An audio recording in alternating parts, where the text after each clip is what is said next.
तो आज हम मॉडर्न इंडियन हिस्ट्री से हिस्ट्री स्टार्ट करते हैं। ठीक है, इतिहास को पढ़ना स्टार्ट करते हैं। आधुनिक भारत का इतिहास। ठीक है, आधुनिक भारत का इतिहास। आधुनिक भारत का इतिहास का मतलब इसमें हम क्या क्या चीज़ें पढ़ेंगे। पढ़ने तो बहुत सारी चीज़ें पढ़ी जा सकती हैं, लेकिन एग्जाम के लिए जो चीज़ें रिलेवेंट है उन्हीं चीज़ों पर हमारा जो है हमारा आपका स्पेशल फोकस होगा। ठीक है,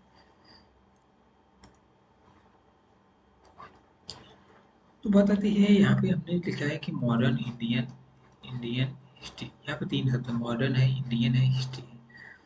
तो मॉडर्न का मतलब क्या है भाई? मॉडर्न, जब कोई व्यक्ति कहता है प्रेजेंट टाइम में, अगर सोचो आपने कहीं सुना हो, तो जब बोलता है कि मॉडर्न है, वो बंदा मॉडर्न है, या वो नेता मॉडर्न है, या वो देश के लोग मॉडर्न है, या मतलब आधुनिक है, हिंदी में बोल सकते हो, जो आधुनिक है,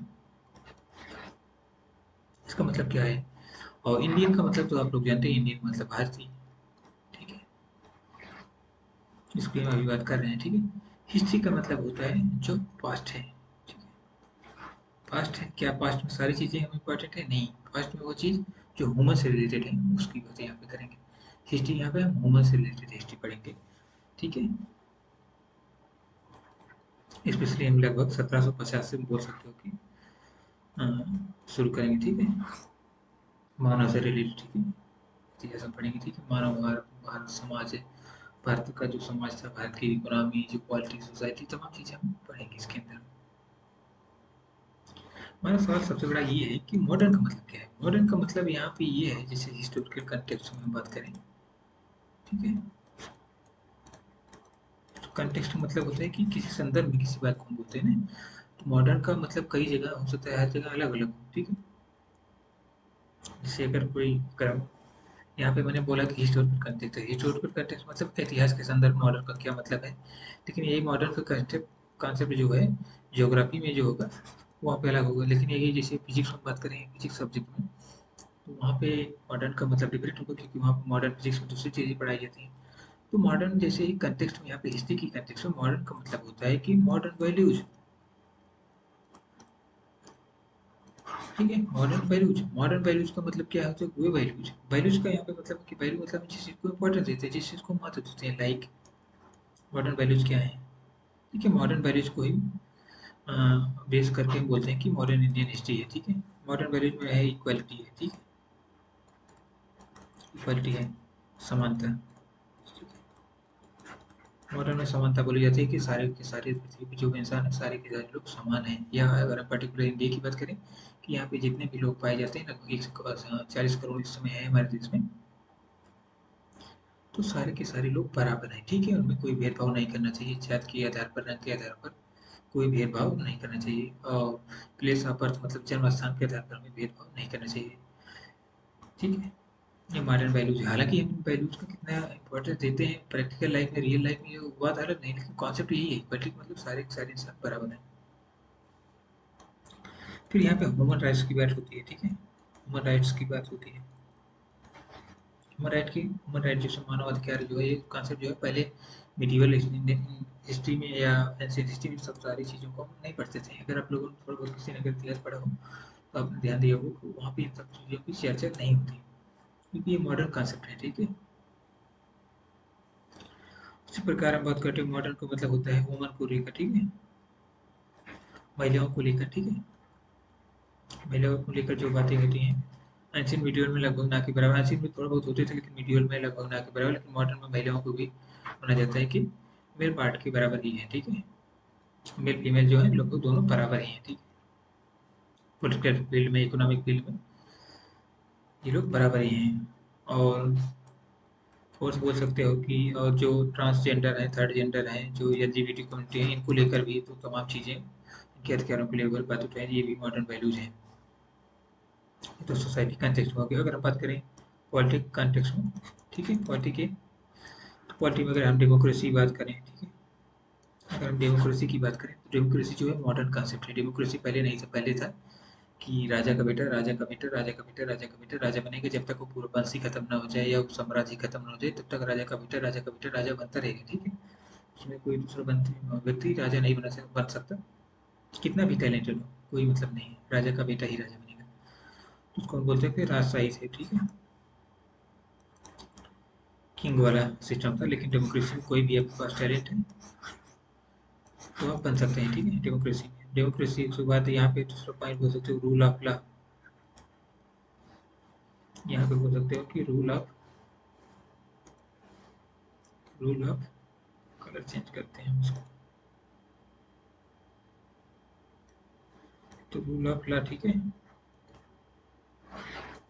रूल ऑफ लॉ कॉन्सेप्ट, जो रूल ऑफ लॉ है, कानून का नियम, जो है इसका कॉन्सेप्ट कौन सा है, जो मॉडर्न कॉन्सेप्ट है, जो एंशियंट पीरियड में नहीं पाया जाता। रूल ऑफ लॉ कॉन्सेप्ट का मतलब ये है कि तो जो सारी दुनिया है, जो इंसान है सारी दुनिया में, या किसी पर्टिकुलर कंट्री में, मान लो इंडिया में, इंसान जो है किससे चलेंगे, किसी व्यक्ति की इच्छा से चलेंगे या भगवान की इच्छा से चलेंगे, या एक कानून होगा जो मतलब कहीं पे लिखा है, उसको कुछ लोग परिभाषित करेंगे, उसके आधार पर चलेंगे। मतलब कानून के आधार पर शासन होगा कि लोगों की इच्छा के आधार पर, भगवान के आधार पर। तो मिडिवल फेज जाए तो वहाँ पे कानून के शासन नहीं था, वहाँ पे या तो ईश्वर की इच्छा चलती थी, और ईश्वर की इच्छा ही राजा की इच्छा होती थी, राजा की इच्छा ही ईश्वर की इच्छा होती थी। मतलब दोनों एक वाइस वर्सा एक दूसरे को फुलफिल करते थे। राजा जो ऐसा बोलता था कि ईश्वर की इच्छा है, और ईश्वर की इच्छा जो होती थी उसको हालांकि राजा जो है अपने हिसाब से मॉडिफाई करके बोलता था कि ये भी ईश्वर की ही इच्छा है, ठीक है। किसी को मारना है, फांसी चढ़ाना है, किसी को डंडे से मारना है, कोड़े से मारना है, पत्थर से मारना है, आँख के बदले आँख ले लेना है, हाथ के बदले हाथ ले लेना है, ये भाई भगवान की इच्छा से या राजा की इच्छा से ही होता था। ये रूल ऑफ लॉ में सारी चीज़ें नहीं होती हैं, ठीक है। या डेमोक्रेटिक सोसाइटी में इन सारी चीज़ों को इम्पोर्टेंस नहीं दिया जाता। This is the meaning of modern. और भी सारी चीज़ें हो सकती है मॉडर्न, मतलब कि फिलहाल हमारे यहाँ पे जितनी काम चीज़ें थी हमने समझ ली। मॉडर्न मतलब क्या होगा, यही सारी चीज़ें, क्वालिटी हमारी ऐसी होगी। इकोनॉमी में भी बोल सकते हो, इकोनॉमी जो कैपिटलिज्म को सपोर्ट करेगी। कैपिटलिज्म का कांसेप्ट जो है मॉडर्न है, ठीक है। तो मॉडर्न इंडियन हिस्ट्री का मतलब क्या है, आप लोग आई होप आप समझ गए होंगे, ठीक है। तो मॉडर्न इंडियन हिस्ट्री को, ठीक है, दो पार्ट में, ये बार बार मॉडर्न इंडियन हिस्ट्री को हम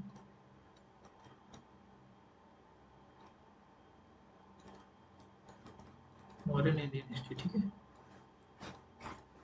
आधुनिक भारत का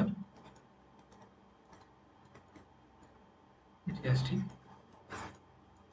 जब हम मॉडर्न इंडियन हिस्ट्री की बात करते हैं तो ब्रॉडली में इसको दो थीम में कवर करूँ, ठीक है। दो थीम मतलब होते हैं, थीम वन है, थीम वन है, और एक थीम टू है, ठीक। थीम वन है मतलब है कि जैसे सपोज करो, हम्म, कोई फिजिक्स की बुक है, ठीक है। फिजिक्स वन के अंदर बहुत सारी किताबें होती हैं। जैसे फिजिक्स सपोज करो 11th की हमने किताब लाई मार्केट से, ठीक। तो उसके अंदर ऊपर लिखा है फिजिक्स, ठीक है, उसको हम बोल सकते हो थीम है। फिजिक्स एक थीम है, उसके अंदर बहुत सारे टॉपिक होंगे ना, उसका थीम वन है, ठीक है। ब्रॉडली दो ही थीम है, ठीक है। तो एक थीम वन है, एक थीम टू है। थीम वन में हम ये पढ़ेंगे कि यूरोपियंस कैसे कैसे भारत में आए, क्यों आए, उनके पीछे कारण क्या था, प्रभाव क्या था, तो उनके बारे में पढ़ते हैं। उसमें से जो है ब्रिटिशर्स, स्पेशली जो फ्रेंच और ब्रिटिशर्स में लड़ाई हुई, टक्कर की, तो उसमें ब्रिटिशर्स जो विजय हुए, विजय क्यों हुए, और उन्होंने धीरे धीरे भारत के जितने भी स्टेट्स हैं सबको विजय किया, ठीक है। विजय किया मतलब है कि सबको जीत लिया, ठीक है, उन पर कब्जा कर लिया। फिर कब्जा करने के बाद जब आपका शासन करेंगे, आपका कब्जा हो जाएगा, तो आप वहाँ अपने हिसाब से पॉलिसी बनाएंगे, नियम बनाएंगे, रूल्स रेगुलेशन करेंगे, तो आप चीज़ें अपने हिसाब से बनाएंगे। सारी चीज़ें थीम में इसमें पढ़ेंगे। मतलब पहले हम भारत को यहाँ पे जीतेंगे, ठीक है, फिर पॉलिसी बनाएंगे, कूटेंगे, लोगों को मारेंगे, पीटेंगे। तो थीम वन में हम सारी चीज़ें डील करेंगे। थीम टू में हम डील करेंगे कि इंडियंस का क्या रिस्पॉन्स था भाई, इंडियन ने कैसे रिस्पॉन्स किए थे। इंडियन का क्या रिस्पॉन्स था कि जब अंग्रेज लोग हमें कूट रहे थे, लूट रहे थे, मार पीट रहे थे, जो भी कर रहे थे हमारे साथ, मतलब तमाम तरीके का न्याय किए, तो हमारा रिस्पॉन्स क्या होगा। हमारा response like social religious reform क्या हुआ, ठीक है। उसके बाद हम बात करते हैं एजुकेशन सेक्टर में हमने क्या रिफॉर्म किया। उसके बाद हम बात करेंगे मॉडरेट्स कौन थे, ठीक है, रेवोल्यूशनरी कौन थे। फिर इसके बाद हम बात करेंगे एक्सट्रीमिस्ट कौन थे, ठीक है, एक्सट्रीमिस्ट कौन थे। फिर इसके अंदर हम बोल सकते हो बात करेंगे गांधीयन पेज की बात करेंगे। तो गांधीयन पेज के अंदर इसमें जो छोटी छोटी जैसे non cooperation, civil disobedience movement, इस टाइप के जितने भी मूवमेंट थे, छोटे बड़े इवेंट थे, हमको थीम के अंदर कवर करेंगे। उससे थोड़ा याद करने में आसानी होगी, ठीक है। ऐसा नहीं कि सारी कोई पार्ट यहाँ पे छोड़ा जाएगा, सारे के सारे पार्ट यहाँ पे कवर किए जाएंगे, ठीक है। दो पार्ट में हमने बात की थी। एक पार्ट में हम पढ़ेंगे ब्रिटिश से रिलेटेड, दूसरे पार्ट में पढ़ेंगे इंडियन का क्या रिस्पॉन्स है, ट्राइबल को लेकर पढ़ेंगे, ठीक है। और तमाम जो मूवमेंट हुए 1857 का रिवोल्ट हुआ, सारी सारी चीज़ें हम यहाँ पे पढ़ेंगे। क्यों? क्योंकि इंडियन का रिस्पॉन्स है ना भाई, और ब्रिटिशर का रिस्पॉन्स है यहाँ पे अलग अलग, क्योंकि दो ही तो पार्टी है, एक ब्रिटिशर्स है और एक इंडियन है, ठीक है। और यहाँ पे आप पढ़ेंगे कॉन्स्टिट्यूशनल डेवलपमेंट, ठीक है। ब्रिटिशर जो तमाम तरीके के एक्ट लाते थे ना, उसको हम थोड़ा इसलिए पढ़ेंगे कि उस पर भी क्वेश्चन आते हैं, ठीक है। और उससे कॉन्स्टिट्यूशन का डेवलपमेंट भी हुआ हमारे, ठीक है। तो हम पहले थीम स्टार्ट करते हैं, अराइवल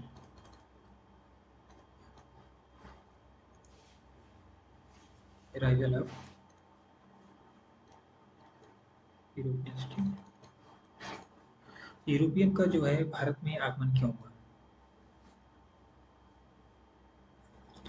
उनको समझने से पहले हम थोड़ा मैप में समझते थे कि वर्ल्ड मैप चलते हैं, ठीक है।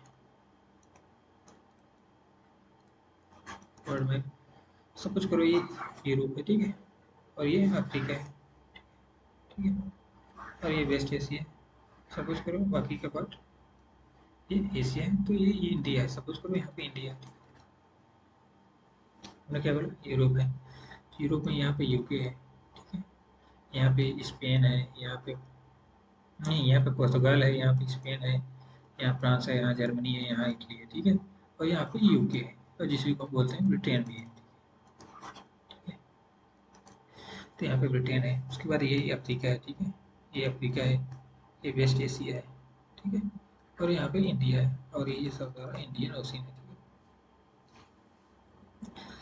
तो एक्चुअली क्या हुआ है, लगभग 15वीं सेंचुरी की मिड में यहाँ से ट्रेड जो है मिडिल ईस्ट के द्वारा, यहाँ के जो व्यापारी थे, यहाँ से जो है मसालों का, कपड़ों का जो है खरीद कर यहाँ से ले जाकर यहाँ पे इम्पोर्ट मतलब बेचते थे, ठीक है। ये सिस्टम चल रहा था, ठीक है। मसालों को हमने क्या बात की, स्पाइसेस एंड क्रॉस, ठीक है, सिले सिलाई कपड़े।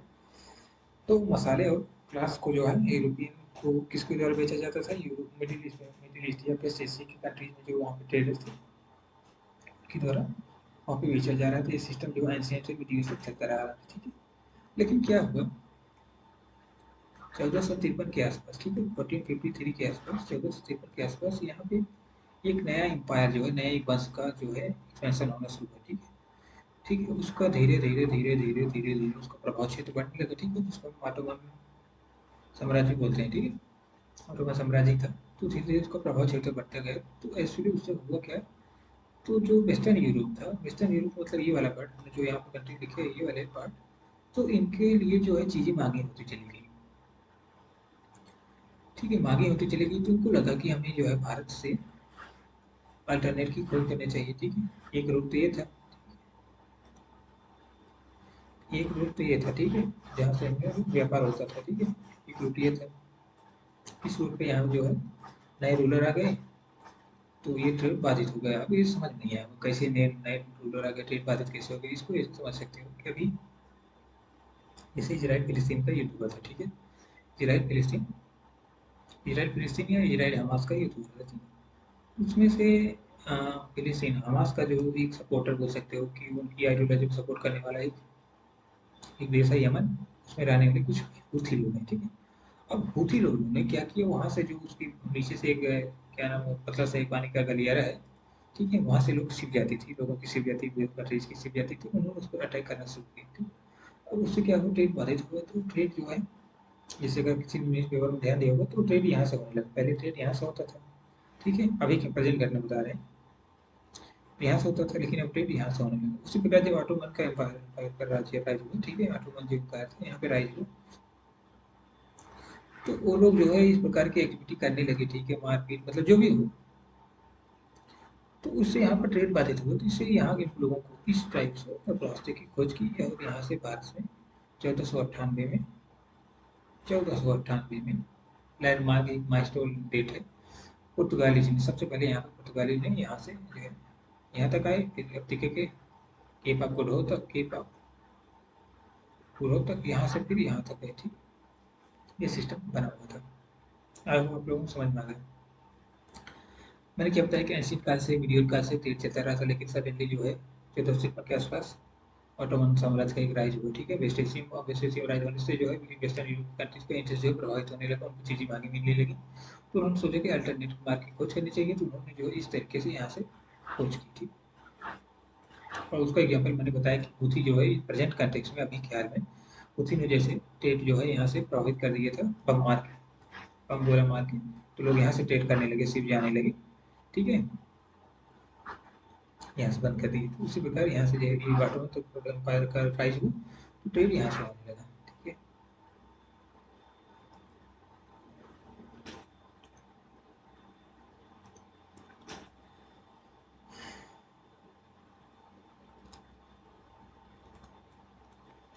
अराइवल ऑफ यूरोपियंस,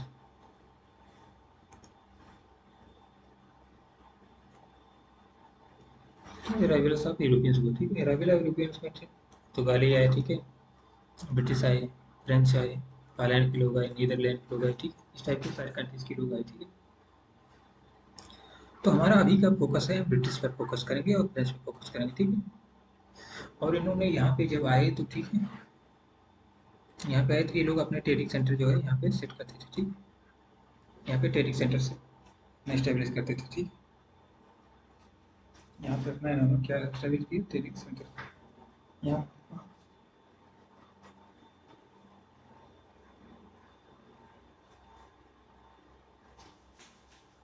तो यहाँ पे इंडिया की जो कोस्टल एरिया थे, यहाँ पे उन्होंने अपना ट्रेडिंग सेंटर इस्टेब्लिश करना शुरू किया। ट्रेडिंग सेंटर क्या इस्टेब्लिश करना शुरू किया, ट्रेडिंग सेंटर मतलब यहाँ से सामान खरीद के लाएंगे, यहाँ रखेंगे, ठीक।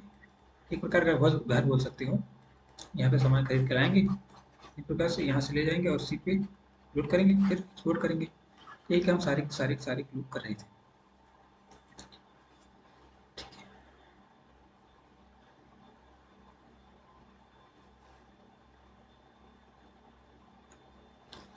उसको हम आगे बढ़ने से पहले थोड़ा ये बात ये कर लेते हैं, जिससे ये लोग अगर 16th 17th 18th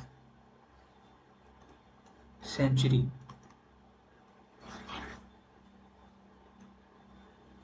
में यूरोप की क्या कंडीशन थी, ठीक है। और 16th बराबर ये क्या होता है, 16th 17th 18th सेंचुरी में इंडियन या इंडियन सब कॉन्टिनेंट में क्या हो रहा था, ठीक है। इसलिए हमें थोड़ा आगे पढ़ेंगे ना तो हमें चीज़ें समझने में आसानी होगी, ठीक है। 16th 18th सेंचुरी में यहाँ पे क्या हो रहा था, ह्यूमन सेंट्रिक वर्ड क्रिएट हो रहा था, ठीक। यहाँ पे ह्यूमन सेंट्रिक वर्ड क्रिएट हो रहा था। ह्यूमन सेंट्रिक मतलब है कि मानव को इंपॉर्टेंस दिया जा रहा था, किसके स्थान पर, गॉड सेंट्रिक,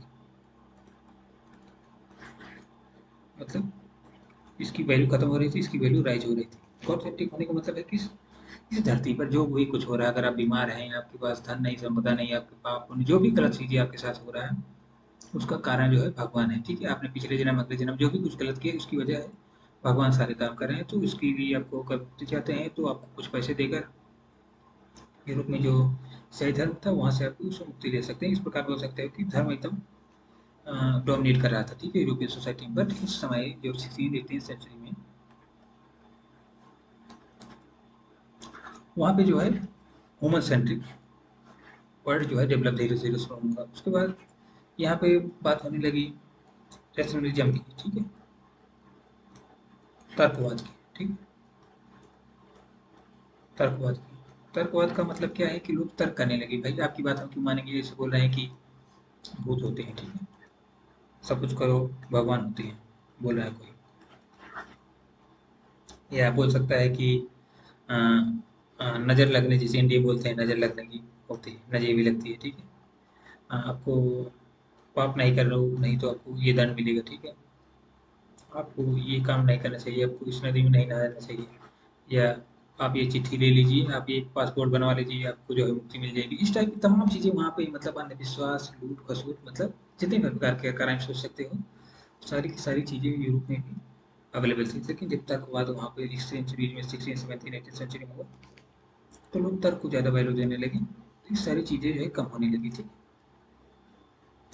उसी प्रकार यहाँ पे जियोग्राफिकल डिस्कवरीज का फेज चल रहा था, जियोग्राफिकल भौगोलिक खोज का फेज चल रहा था। वहाँ पे लोग नई नई चीज़ों को, नई नई जगहों को खोजने के लिए भी एडवेंचरस हो रहे थे, ठीक। क्योंकि अब साइंस है, ह्यूमन सेंट्रिक वर्ल्ड है, तो लोग ह्यूमन की शक्ति पर जो है मतलब बोल सकते हो कि गर्व करने लगे। भगवान को छोड़ो, भगवान नहीं, हम ह्यूमन जो है अपनी तर्क शक्ति से, अपनी बुद्धि विवेक से सारी चीज़ें कर सकता है। इस सारी चीज़ों को वैल्यू दिया जा रहा था, ठीक है। यूरोप में, इसी यूरोपियन सोसाइटी से जहाँ से सारी चीज़ें डेवलप हो रही हैं धीरे धीरे, इसी यूरोपियन सोसाइटी से, वहाँ से जो है यूरोपियन लोग यहाँ पे ट्रेड करने आए हैं, ठीक है।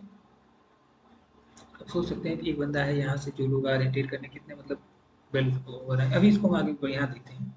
दूसरे का इंडिया में, यहाँ अभी भी गॉड सेंट्रिक है, ठीक है। यहाँ भी अभी भी गॉड सेंट्रिक है। सोसाइटी में जो है कास्ट डिस्क्रिमिनेशन, रिलीजियस डिस्क्रिमिनेशन जो है, तमाम प्रकार के भेदभाव, जातिवाद मतलब वर्ग भेद, तमाम प्रकार के भेदभाव यहाँ पे अवेलेबल है, ठीक है। और यहाँ पर तीसरा है, यहाँ पे रेशनलिज्म की बात करें, ये लगभग ना के बराबर है। मेजॉरिटी ऑफ पॉपुलेशन जो है अंधविश्वास, धार्मिक है, प्रभु की इच्छा से सब कुछ चल रहा है, ठीक है। और जियोग्राफिकल डिस्कवरीज ना के बराबर है। यहाँ पे मतलब कुछ पता ही नहीं लोग दुनिया में क्या हो रहा है, ठीक है। पांचवा बोल सकते हो कि यहाँ पे हम्म, इसके पीछे कारण भी है, यहाँ के लोग क्यों नहीं करते थे, हम उसकी बात करेंगे कभी। और यहाँ पे फिक्स बोल सकते हो कि यहाँ पे जो है गॉड सेंट्रिक था, हमने बात की। यहाँ पे भूत प्रेत इसी में सब लोग फंसे हुए थे, ठीक। यहाँ अपना जो लाइफ में जो यहाँ पे सारी चीज़ें अवेलेबल थी, इसी में लोग बस मौला थे इंडिया में।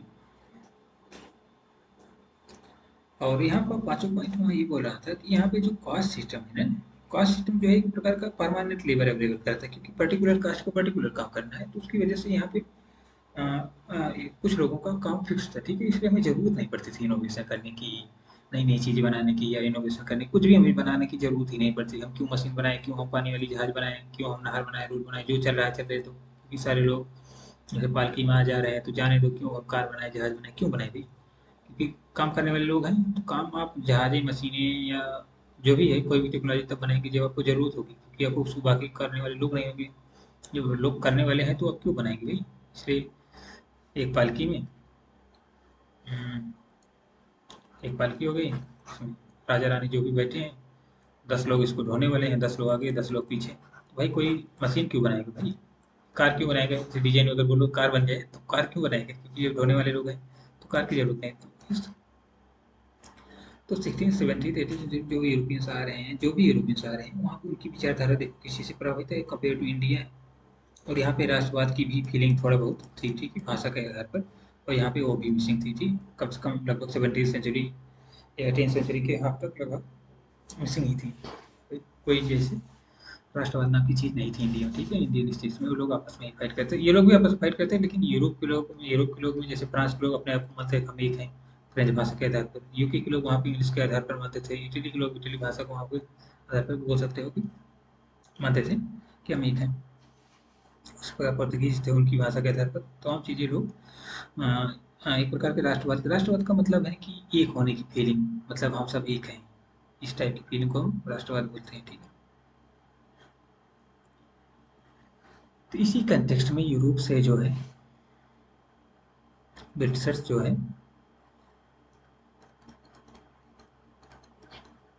एंड फ्रांसीसी, ब्रिटिशर्स एंड फ्रांसीसी, ब्रिटिश एंड फ्रांसीसी लोग इंडिया में आए हुए हैं, ठीक है। और भी लोग आए हुए हैं, लेकिन हमें उनका फोकस हमारे यहाँ है। तो हम पहली थीम स्टार्ट यहाँ पे करते हैं, ब्रिटिश। नहीं, पहली थीम इसको नहीं स्टार्ट करते हैं, पहली थीम ये पढ़ते हैं,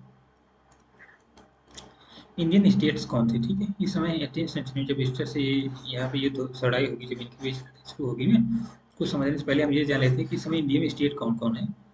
तो उसको मैप के माध्यम से समझते हैं।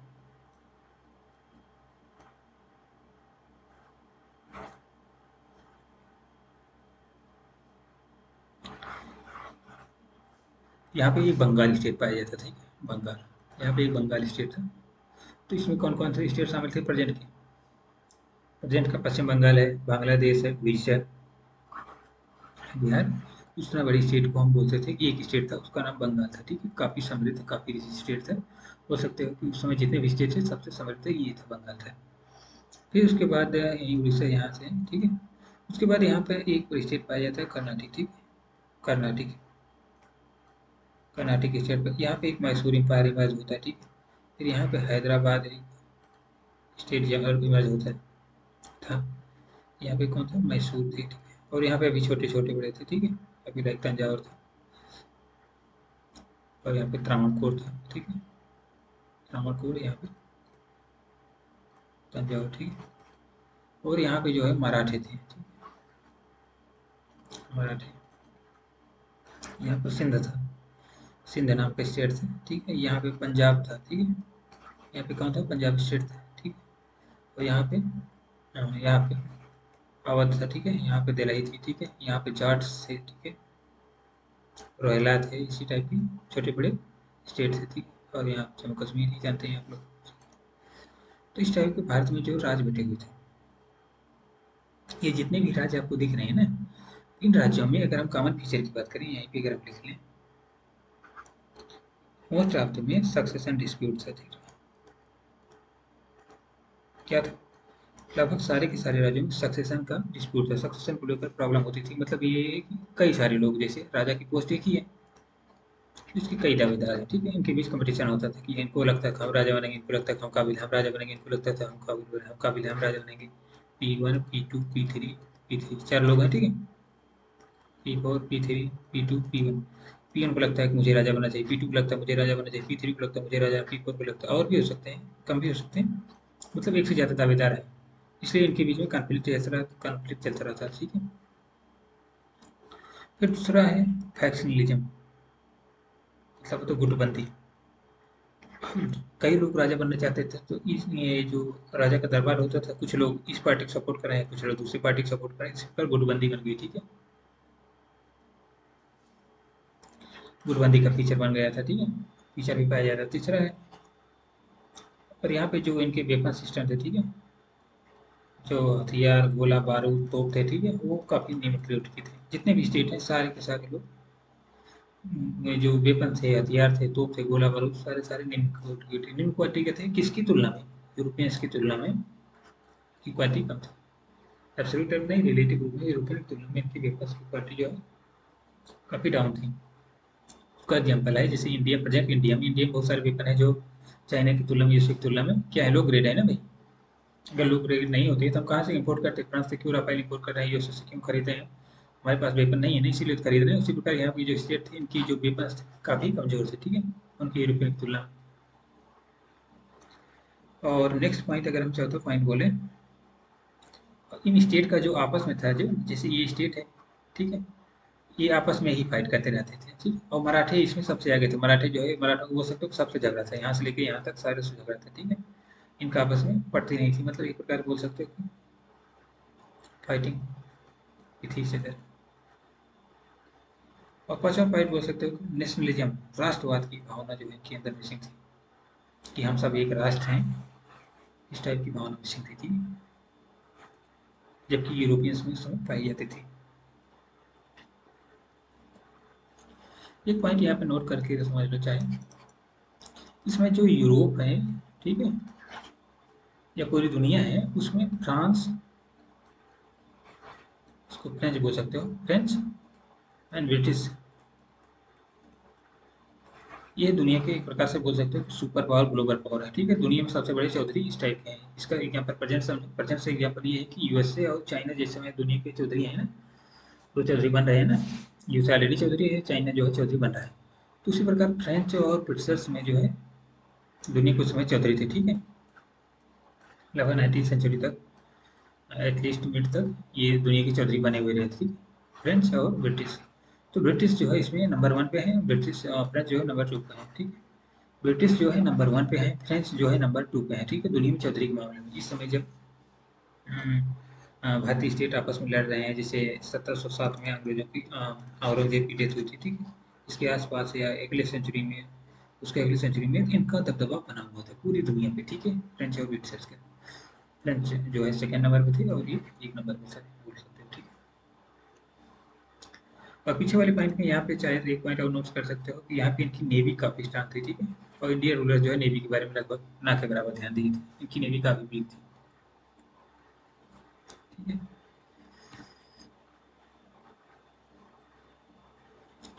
आई होप आपको कॉन्टेक्स्ट समझ आ गया हो, ठीक है। बैकग्राउंड हम बात करते हैं यूरोपियन का expansion. Europeans expansion in India या conquest of territory by Europeans. Europeans को मैं बोल रहा हूँ तो इसका मतलब फ्रेंच एंड ब्रिटिशर्स, ठीक है। ये लोग टेरिटरी को लेकर मारा मारी करेंगे। पहले फ्रेंच स्टार्ट करेंगे, फिर ब्रिटिशर। ब्रिटिशर जो है इसमें फाइनल विक्टर, फाइनल विजेता। कौन होगा फाइनल विजेता होंगे? ब्रिटिशर्स, ठीक।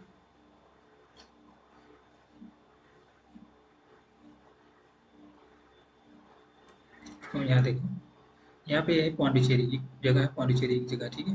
उसको हम बोलते हैं पांडिचेरी, ठीक है। यहाँ पे फ्रेंच का बेस है, ठीक है। बेस मतलब यहाँ बेस है, मतलब है कि ट्रेडिंग पोस्ट है, यहाँ से ये लोग पेपर करते हैं, ठीक है। यहाँ पे मद्रास है, ठीक है।